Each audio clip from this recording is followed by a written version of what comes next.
Feast and famine, revenue roller coaster, stagnation, ebbs and flows, whatever you call it, that time in your business where things start to slow down, these dry spells can be make or break for a business, not just because their revenue takes a dip, but because some business owners struggle to push through these downturns. But after 13 years in business and speaking with thousands of business owners over the year, there's one thing I know for sure.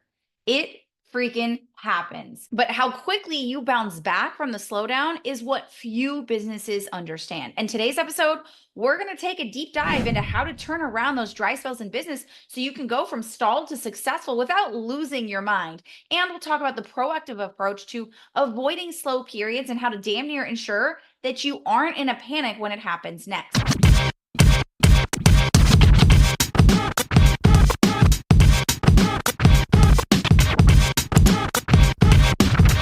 Now, hey, and welcome back to the Business Real Talk. Let's be honest, this is one of the most annoying parts of business that we've all experienced at some time. Those weeks or months where your sales revenue takes a nosedive, you're marketing your business the way that you have for the last 6 months or 6 years, but now your calendar is suddenly empty and you're trying to figure out what the heck is going on. And you're feeling the crunch of trying to move out of that dry spell, and you're not getting the same number of clients in the door that you usually do. Now, before we dive into the real talk of the strategy side of things, let me take a second and reassure you, because the reality is this is natural. This is a normal part of business. It's not something that instantly goes away when you're further along. You just get better at knowing how to handle it and how to prepare for it.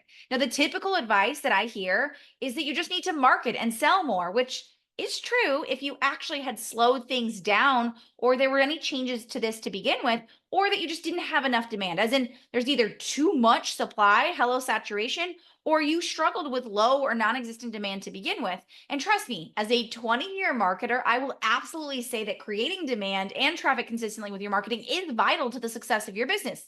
But I'll also say that I've watched super successful businesses all the way from seven-figure coaching and consulting businesses to multi-billion dollar corporations do everything right and still have dry spells and slow points. It's not always as simple as what you might think. And what we're going to talk about today is how to actually solve for the slow periods that you're having in your business and how to proactively set yourself up so that when this happens again, you know exactly how to bounce back from it as quickly as possible. The reality is, when we're in the thick of it, when things start to slow down, when we start to see changes and we're not quite ready for it, it can feel really difficult to assess what's happening. But the truth is, it's actually more predictable than you think. Slow seasons fall into three categories: normal, seasonal, or situational. Now, regardless of the business, every slow season can be attributed to one of these categories. You may be thinking to yourself, there's nothing normal about a slow period. But the truth is, based on your market and your business, there are often periods of normal slowdown that you need to prepare for. For example, when I was consulting with a huge roofing company, they had slow periods during the winter. This was a standard for them, and they came to expect it and to plan accordingly. Now, of course, there are things that we can do, things that we can put into place that prepare for that slow period, and things that you can do to replace what you're currently doing in those slow periods. Now, for me in my business, I work with a lot of CEOs who are also parents. And that means that summers can oftentimes be slower because they choose to not take on new programs or new strategies when the kids are home and they're vacationing. So the first step in bouncing back from a dry spell in business is actually being able to attribute it to what the cause of that is. And one of the things that most people skip as an attribution is that you may not actually be aware of what that attribution is. So let me give you an example. Oftentimes, there's subconscious sabotage that can happen without us even realizing it, especially when you're running a multi-six or seven-figure business where you're running a lot of the operations and you're managing your team. You may not even acknowledge that it's going on, but maybe you signed a headache client that needs you rethink everything in your agency. Or maybe you had a team member who walked away and you started to question everything about your process. That subconscious sabotage led you to holding back from signing on other clients because you were worried that that would happen again if you had a headache client, or it leads you to slowing things down because you're trying to figure out what happened with this person who left randomly that you weren't aware of. So it's important for you to acknowledge the fact that sometimes it's not the thing that you directly think is going to correlate to your dry spell, but honestly, so often we're using our brains, we're using our minds. So much of it can come from emotional things. It can come from you had a really frustrating month with your husband fighting. And of course, that's going to sabotage the way you show up in your business, even if you were doing all the same things. So I want you to really realize the fact that what we're looking for is where's the pain? Okay. So it could be situational, which is one of some of those things I talked about, that maybe you signed headache clients. Maybe you had someone leave at random on your team. Maybe you had a really frustrating month where your relationship was struggling, or it could be more seasonal where, hey, it's the summertime and a lot of people aren't joining new programs because they understand that their time is a little bit more hard to come by, right? You need to be able to look at and attribute to what's going on, and then being able to calculate whether this is normal. So when I mention is something normal, that means maybe you currently don't realize it, but maybe every January you have a slowdown. And if you take a look at your numbers from last year and the year before, you're acknowledging the fact that this is actually a normal pattern in your business. Doesn't mean that, again, we're just going to be like, okay, too bad, I don't make any clients, I don't sign any clients in January, I'm just going to walk away. There's ways to alleviate that, but in general, it's acknowledging the patterns within your business. One of the things I tell my clients all the time is the more that you can learn to spot patterns in your business, from marketing to sales to the way you're running your business to revenue, the more you're going to be able to actually systemize and look for ways to solve that so much faster. So we want to look for, first and foremost, where's the pain?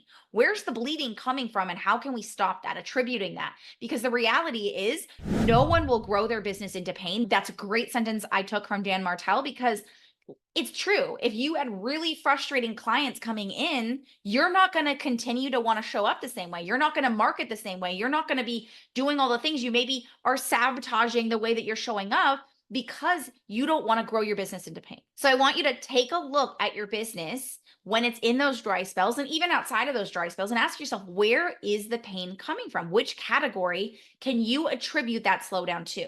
Because honestly, understanding that first and foremost is going to guide how we actually make shifts to solve for that. Because guess what? If you didn't take a look and realize that, gosh, this is normal behavior in my audience, looks like January is a slower time, I'm just going to go market more. You're just going to be marketing more and getting less results. And you're going to feel frustrated that why are you pouring more money or time and not seeing the results you want? You need to be able to understand that so that you can make the right shifts and take the right steps in your business. So I want you to first and foremost acknowledge this is normal. Dry spells, slow periods, they're normal in every business, but it's how we prepare for them that really makes the difference. And I want to talk about two really freaking important things that I think don't get talked about enough.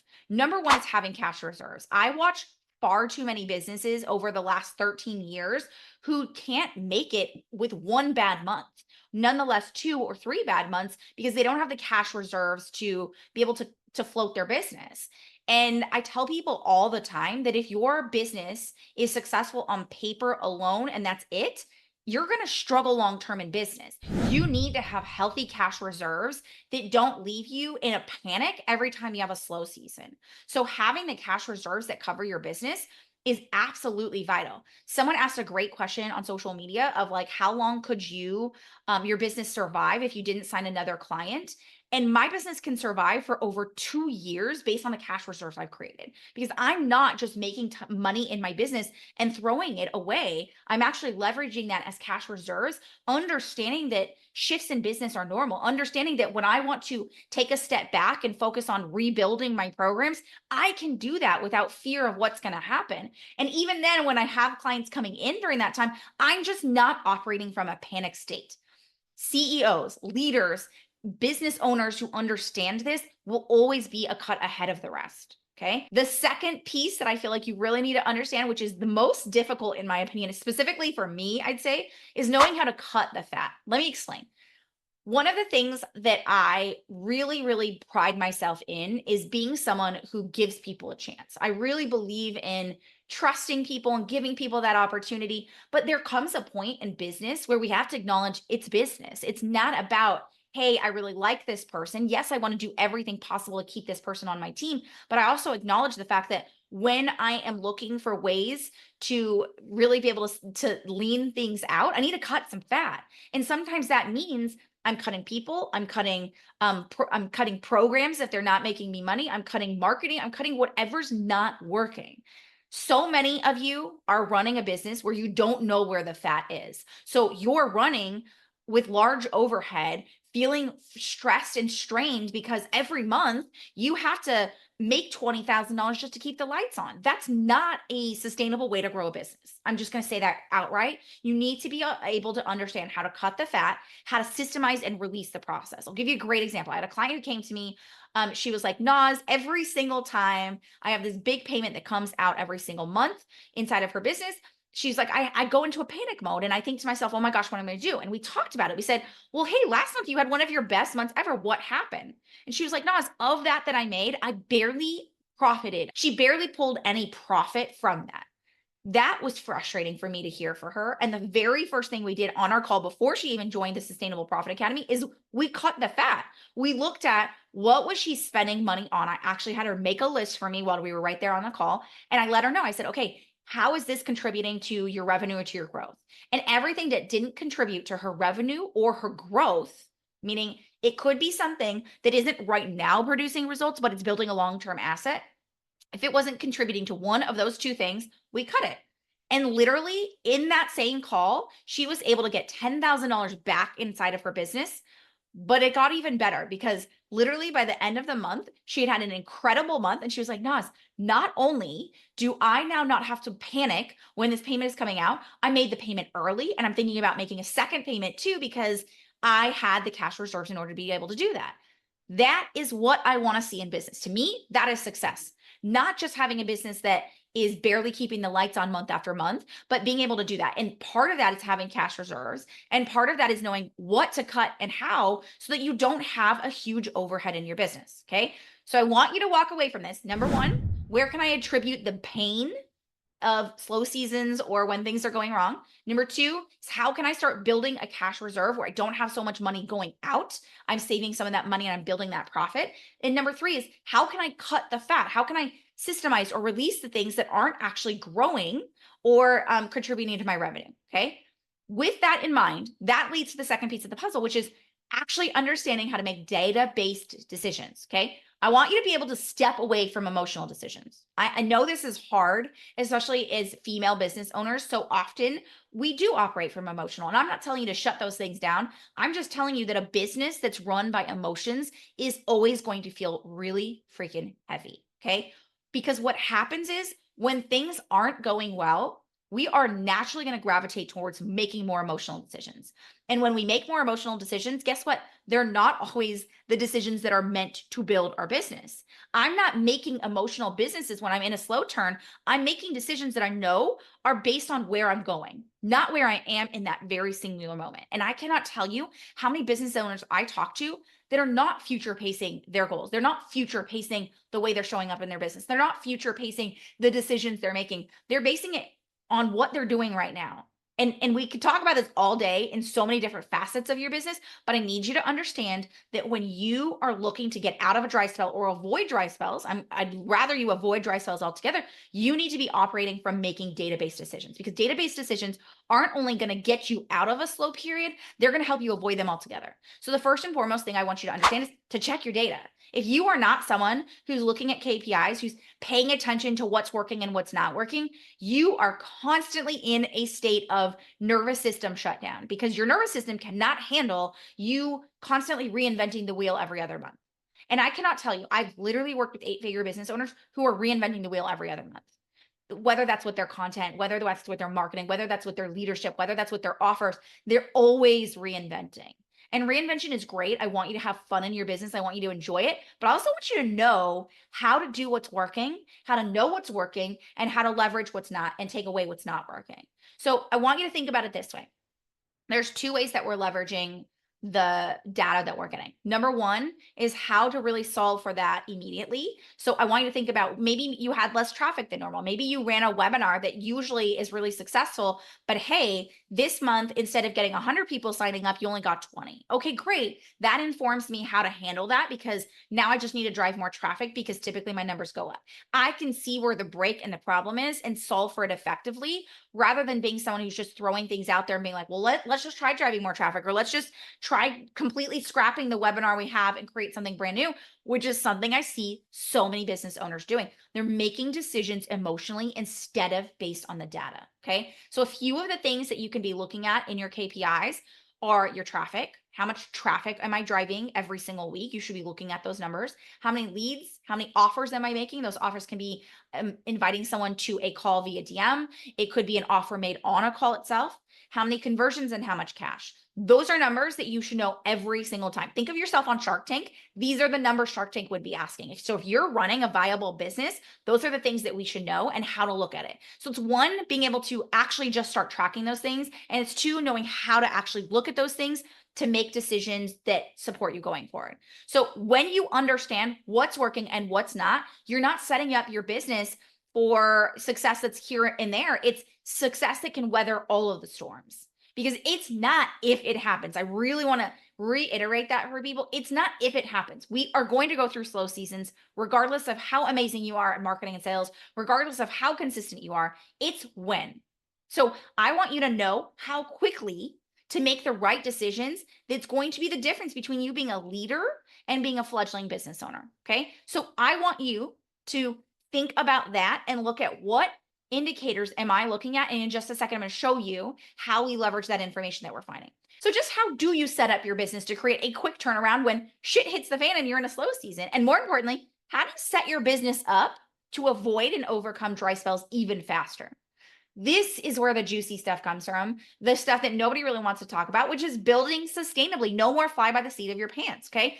I'm going to let you in on what I call the old faithful theory. It's something I came up with that changes the game for myself and for my clients, because you're going to understand how to apply it in two different ways. So the first way is how to apply it to turn things around really quickly and how to leverage the old faithful theory for quick changes in your business, but also how to build the machine that's actually going to work almost mindlessly in your business, because both of those things matter. Because we're not just going to fix a short-term problem and say, oh gosh, that was just a little Band-Aid I put together and I'm feeling good now. We're going to resolve that problem long-term. So let's first start talking about how to apply the old faithful theory to turning things around in your business right now. So number one is data informs action. Okay. The data that you are grabbing should inform how we take action. But let me give you very specific ways that we do this. Oftentimes when my clients are like, listen, Nas, I haven't had anyone be coming through the door. I'm not sure what's going on. The first thing that we're going to do, because of the fact that we track this every single way, is that we're looking at what messaging strategy, what messaging angle produced the best results. So every single week, my clients leverage our compounding decision system. The beauty behind the compounding decision system and everything that we do is that it's so easily trackable. So we can tell within a 7-day period if something is successful. So we can track, hey, this performed really well. We know this is an angle of demand that people are paying attention to, that gets interaction, that gets people signing up, that gets people moving forward. Knowing that data is going to allow me to inform the next steps that I take. Because guess what? You are not going to go start brand new. You are not going to start from scratch to turn things around really quickly. Old faithful theory is literally what it sounds like. You're going to leverage the old faithful, the things that already produced results. So let me give you an example. I had a client who came in and she was like, Nas, I've been struggling for the last couple of weeks. I haven't signed any new clients. I'm not sure what I need to do. Should I, put out a brand new workshop? Should I go create a new webinar? Those are always the typical ways that people think to solve for the problem. Instead, what we did is we looked at her data. We analyzed the fact that when she was speaking to a very specific angle, she had a huge influx of people coming in and signing up that week. So I said, instead of going and talking about something brand new or creating something brand new, let's leverage what worked and go deeper, which is the second piece of the puzzle. Going deeper, not wider. So we took the messaging demand angle that had produced results. For her, it was talking about demand. And we took that in and we said, okay, great. Let's go deeper on that and push that in a slightly shifted way. So talking about the same thing, but going a little bit deeper on it.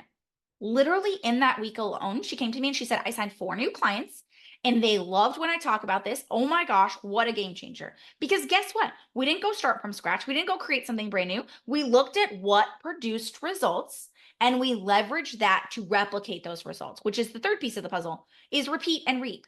So often we get into this space of business where we feel like if we're bored, we're doing something wrong. Being bored in business is amazing. You want to be bored in business. You want to feel like, gosh, I just know that if I do this, it creates this. So if I put X in, I get Y out. That is predictability. So that's what we're looking to do when we're looking at turning things around. We're saying, how can we repeat and reap? So we're going to say again, if I have a webinar that's produced amazing results in the past, let me go deeper and push that out rather than producing something brand new. Here's the angle and messaging that I knew killed it, that people went crazy over. Awesome. Let me go deeper on that. Okay. And deeper could mean having a live opportunity for people to speak to you about that. That could be taking those and leveraging tactically, but the strategy remains that we want to leverage what worked previously and apply it and go deeper. So again, could be that you take a concept that produced really amazing results in a webinar, but now you're doing this as a live Q&A session. It could be that you find a messaging angle that was really freaking good, and this time you're just taking it deeper in your content. It doesn't matter the way you apply it. It's understanding the information we're leveraging. So that's how we use the Old Faithful theory when it comes to turning things around in your business right now.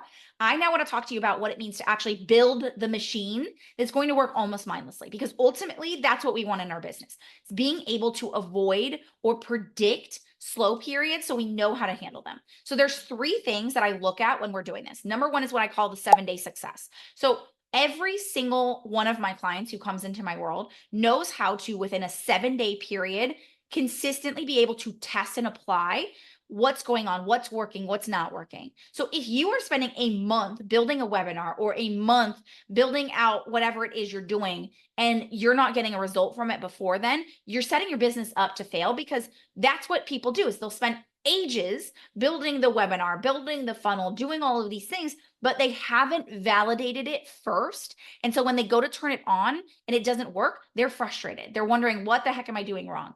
Our 7-day success process literally allows you to do two things. One, consistently test and apply, meaning every single week, my clients are testing and applying different angles. So they know how to pick the ones that worked and remove the ones that didn't.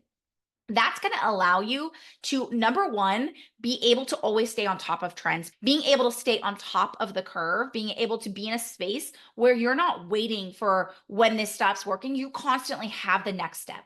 That is what it looks like in business when we're proactive, where it's not just, okay, I'm going to run this and not ever have tested anything else in the back end. It's that we're running the things that work and testing other things alongside it, so that you're never getting to that point of stagnation or trying to catch up when there's changes in buying.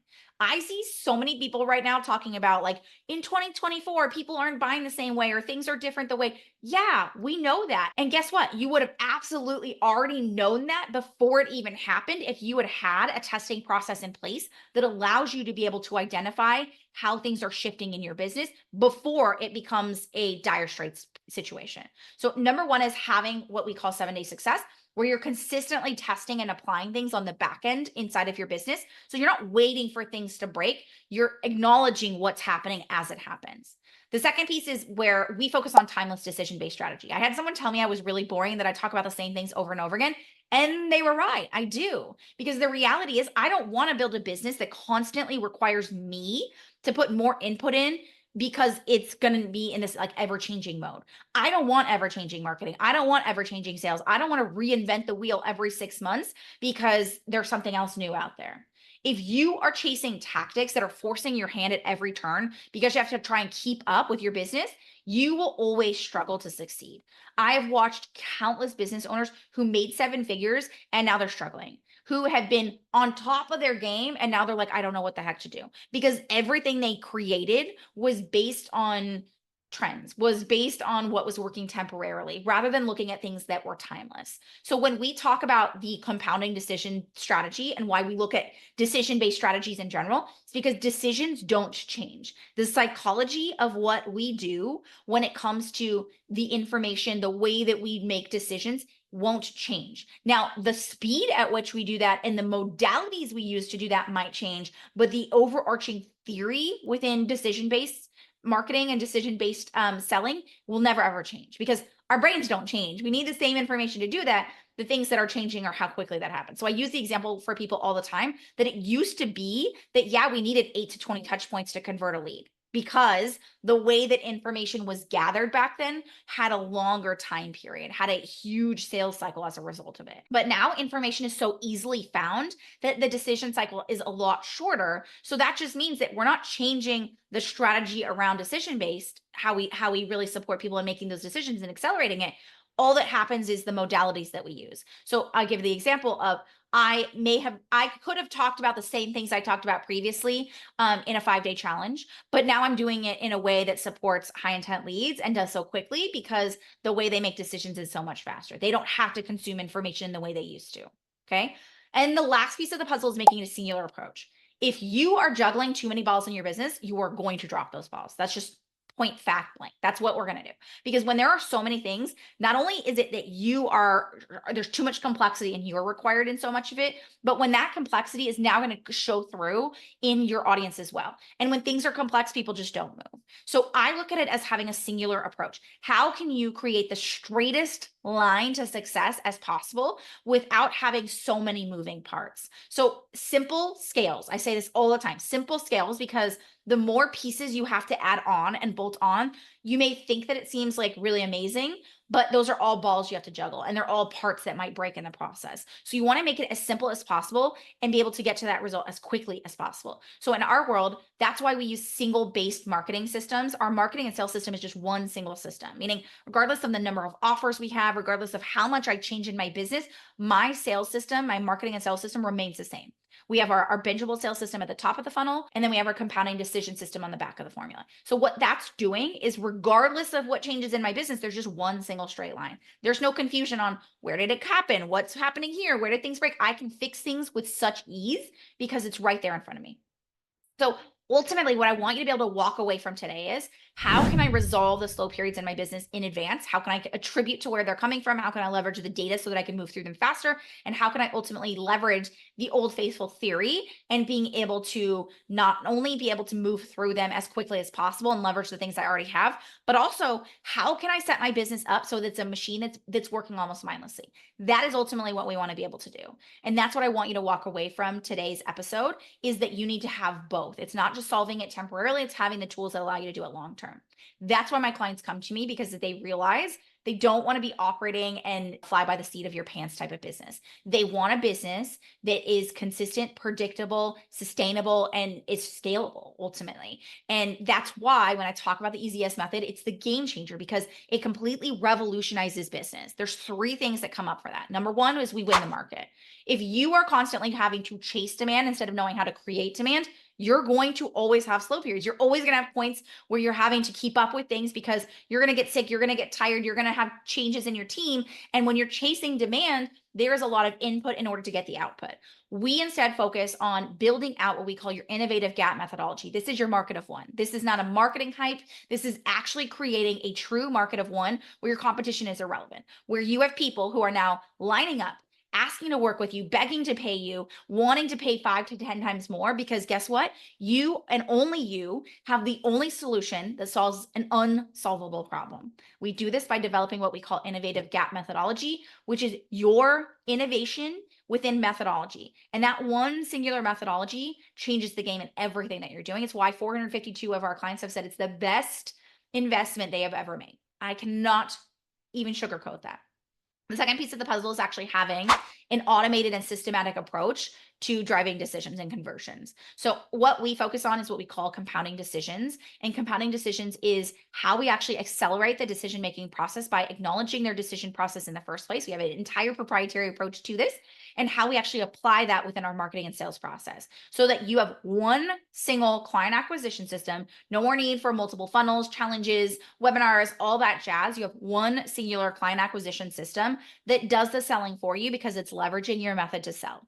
And that is how you automate conversion so that your leads are actually selling themselves. Imagine showing up to calls where people are already like, I love when you talk about this. Oh my gosh, everything about your method makes so much sense.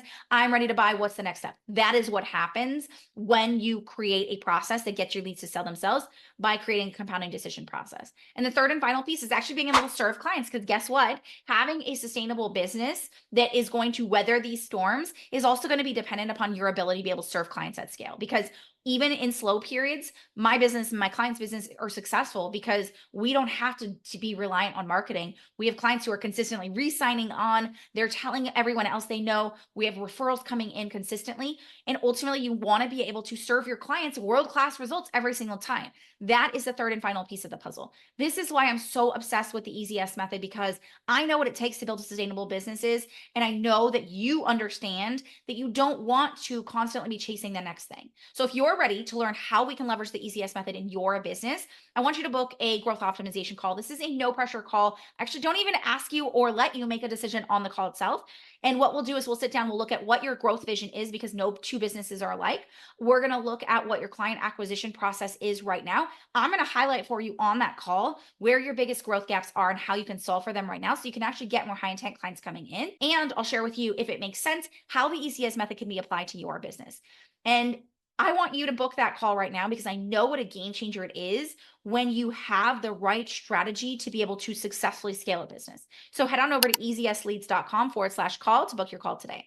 Now, if you're new around here or you just want to learn a little bit more about how the method works, first of all, hello and welcome. I'm so excited to have you here. You can check out our bingeable on-demand training that breaks down how we leverage the Netflix effect to get leads to sell themselves. You can head on over to easyesleads.com right now to check it out and see how we use this three-step Netflix effect to get leads to sell themselves. And as always, I love and appreciate if you could take 1 second out of your busy day to rate, subscribe, and share this episode with a friend, so that we can create a movement where simple scales and businesses are able to get leads to sell themselves, so that experts at the top, and you're able to create a revolution of change with experts at the top. So until next time, here's to keeping it real.